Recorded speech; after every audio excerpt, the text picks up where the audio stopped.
नमस्कार, स्वागत है आपका। मैं आपके साथ उत्कर्ष कुमार। आप देख रहे हैं इलेक्शन एक्सप्रेस और इलेक्शन एक्सप्रेस की आज की खास कवरेज है। मैंने मेन न्यूज़ एनालिसिस में आपका स्वागत है। हमें सब्सक्राइब करें, लाइक शेयर और कमेंट भी करें। खबर की शुरुआत करते हैं बिहार से। बिहार में जो है राहुल गांधी की जो यात्रा है, वोटर अधिकार यात्रा, उसका आज दूसरा दिन है।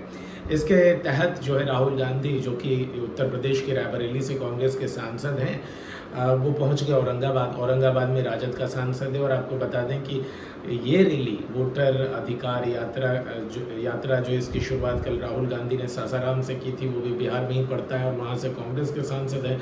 इस दौरान लालू प्रसाद ने हरी झंडी दिखाकर जो है राहुल गांधी की इस यात्रा की शुरुआत की। आपको बता दें कि इसी दौरान एक खुले ओपन जिप्सी में तेजस्वी यादव ड्राइव करते हुए दिखे। वहीं लालू, राहुल और मल्लिकार्जुन जो है वो ओपन जिप्सी में खड़े होकर लोगों का अभिवादन स्वीकार करते हुए देखे गए।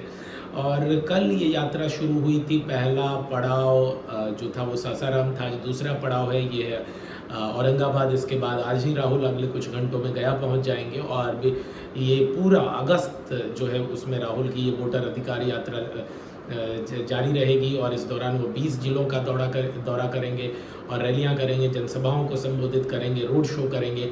और देखना दिलचस्प हो जाएगा कि इसका क्या फ़ायदा राहुल गांधी को आगामी बिहार विधानसभा चुनाव में देखने को मिलता है। इसके बाद अगली खबर की ओर हम बढ़ जाते हैं, वो भी राहुल गांधी से ही जुड़ी हुई है। इलेक्शन कमीशन ऑफ इंडिया के CEC जो है चीफ इलेक्शन कमिश्नर, उन्होंने जो है डांट लगाई है राहुल गांधी को और कह दिया है कि उनके पास 7 दिनों का वक्त है कि वो अपना हलफनामा एफिडेविट दाखिल करें अपने सबूतों के साथ, दस्तावेजों के साथ, अन्यथा वो पूरे देश से जो है वो हाथ जोड़कर माफ़ी मांगे। और क्योंकि उन्होंने जो है वोटरों को फर्जी करार दिया है और अगर वो एफिडेविट नहीं जमा करते हैं, दाखिल करते हैं और जो है दस्तावेज के साथ नहीं आते हैं, तो ये माना जाएगा वो झूठ बोल रहे थे, वो देश के महान वोटरों का अपमान कर रहे थे, इसलिए उन्हें माफ़ी मांग लेनी चाहिए। इस दौरान जो है चीफ इलेक्शन कमीशन जो है वो प्रेस कॉन्फ्रेंस उन्होंने कल आयोजित किया था और इस दौरान वो बिफर भी पड़े थे कई बार। और ख़ास तौर पर जो है वो इशारों में वोटर के सम्मान और आत्मसम्मान की बात करके एक दूसरे पक्ष को, बीजेपी हो या NDA हो, उसको फ़ायदा पहुंचाने की कोशिश कर रहे थे। क्योंकि इसमें नुकसान जो है वो इंडिया ब्लॉक का ही है, ये महागठबंधन का ही है। और जिसके बाद जो है अब एफिडेविट दाखिल करने की बात से फिर चिढ़ गए राहुल गांधी, वो नाराज़ हो गए। उन्होंने एक जनसभा को संबोधित करते हुए कल बिहार में कहा कि भाई उनको एफिडेविट दाखिल करने के लिए कहा जा रहा है क्योंकि उन्होंने कई जगह के फर्जी वोटरों, एड्रेसेस, इसके बारे में जानकारी दी।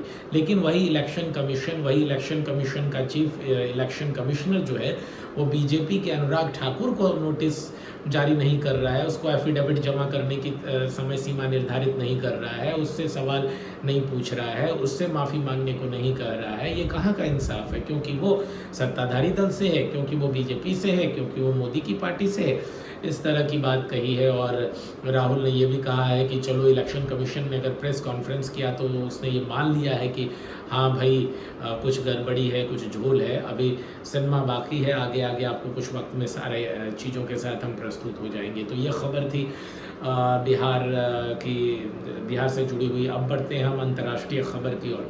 अंतर्राष्ट्रीय खबर ये है कि रूस के राष्ट्रपति व्लादिमीर पुतिन और USA के राष्ट्रपति डोनाल्ड ट्रंप के बीच में यूनाइटेड स्टेट्स ऑफ अमेरिका के अलास्का में हुई मीटिंग के बाद जो है प्रेस कॉन्फ्रेंस हुआ और वहाँ पर रूस के राष्ट्रपति व्लादिमीर पुतिन ने भारत के उस वक्तव्य का खुला समर्थन करते हुए प्रेस कॉन्फ्रेंस में ट्रंप के सामने खड़े होकर कह दिया कि हाँ, हमारा व्यापार अमेरिका से अच्छा चल रहा है और ये बीते 1 वर्ष में 20% तक इसमें इजाफा आया है। इसका कारण ये है कि डोनाल्ड ट्रंप जब से राष्ट्रपति बने हैं तब से रूस और अमेरिका के बीच में आयात निर्यात काफ़ी हेल्दी है, स्वस्थ तरीके से चल रहा है और दोनों देशों को फ़ायदा हो रहा है और व्यापार में बढ़ोतरी हो रही है। इतना ही कहना था। सन्न हो गए उस समय डोनाल्ड ट्रंप, क्योंकि इससे पहले इंडियन मीडिया के द्वारा पूछे गए सवाल पर कि आप भी तो रूस से खरीदते हैं, इंपोर्ट एक्सपोर्ट करते हैं, ट्रंप ने बोला था I don't have any idea, I will go into it. मैं इस मसले पर मुझे कोई जानकारी नहीं है, मैं इस पर विस्तार से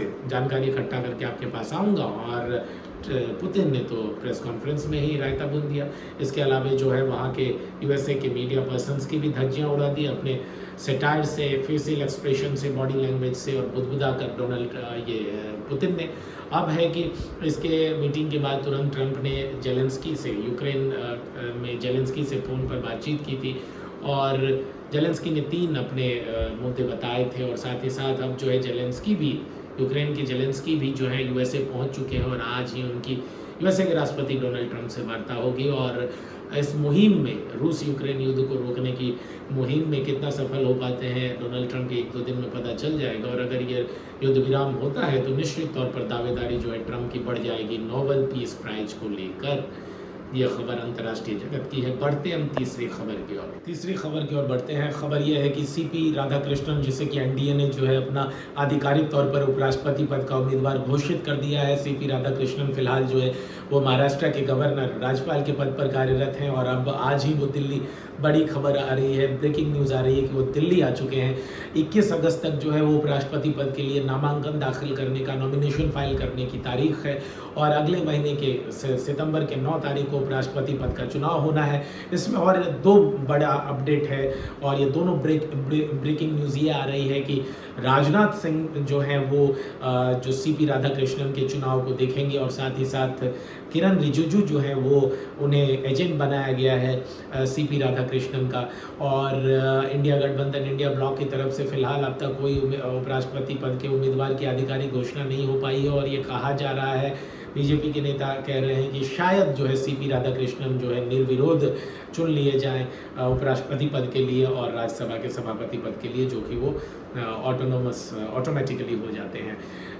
इस बीच आपको बता दें कि सीपी राधाकृष्णन तमिलनाडु से ताल्लुक़ रखते हैं और एक उपराष्ट्रपति पद की बात करें तो ये तमिलनाडु से आने वाले चौथे जो तीसरे व्यक्ति होंगे। हालांकि राष्ट्रपति तमिलनाडु से 3 बन चुके हैं और अगर ये आगे बनते हैं तो ये चौथे हो जाएंगे। दिलचस्प खबर है। और इस खबर के बाद अब हम बढ़ रहे हैं दिल्ली में आए बाढ़ की नौबत आ गई है। वहाँ पर बराज से पानी छोड़ दिया गया है, जिसके चलते जो है यमुना नदी में जो है जल स्तर बढ़ चुका है, जिससे बाढ़ का खतरा काफ़ी व्यापक हो गया है। आसपास के लोगों को एहतियातन सुरक्षित स्थलों पर जाने के लिए कह दिया गया है और आने वाले दिनों में निश्चित तौर पर लग रहा है कि दिल्ली में बीते वर्षों की तरह बाढ़ या तो फौरी तौर पर आएगा या उस पर कंट्रोल कर लिया जाएगा। ये आज की कुछ अहम खबरें थी। इन खबरों से हमने आपको वाकिफ़ कराया। और एक और बड़ा अपडेट आ रहा है, बहुत बड़ी ब्रेकिंग खबर है कि विपक्ष जो है, इंडिया ब्लॉक के जो सभी पार्टियां हैं, सभी पार्टियों के शीर्ष नेता हैं, उन्होंने फैसला कर लिया है कि वो अब चीफ इलेक्शन कमिश्नर CEC के खिलाफ जो है महाभियोग लाएंगे। तो उनके खिलाफ महाभियोग लाने की तैयारी की जा रही है और इसके लिए कितना बहुमत है विपक्ष के पास, ये देखना दिलचस्प हो जाएगा। इस बीच उपराष्ट्रपति पद के जो सीपी राधाकृष्णन है, उन्हें चंद्रबाबू नायडू ने, TDP के चंद्रबाबू नायडू ने उनका खुले तौर पर समर्थन करने का भी ऐलान कर दिया है। और इधर चीफ इलेक्शन कमिश्नर के खिलाफ इंडिया ब्लॉक विपक्षी पार्टी के नेता जो है वो वोट बनाकर जो है उनके खिलाफ महाभियोग लाने की तैयारी करने में जुट गए। बाकी देश और दुनिया की तमाम बड़ी खबरों के लिए आप हमें सब्सक्राइब कर लें। इलेक्शन है तो इलेक्शन एक्सप्रेस है, तुरंत सब्सक्राइब करें, लाइक, शेयर और कमेंट करना ना भूलें। मैं आपका होस्ट उत्कर्ष कुमार, अगले इलेक्शन रिजल्ट तक सिर्फ इलेक्शन एक्सप्रेस।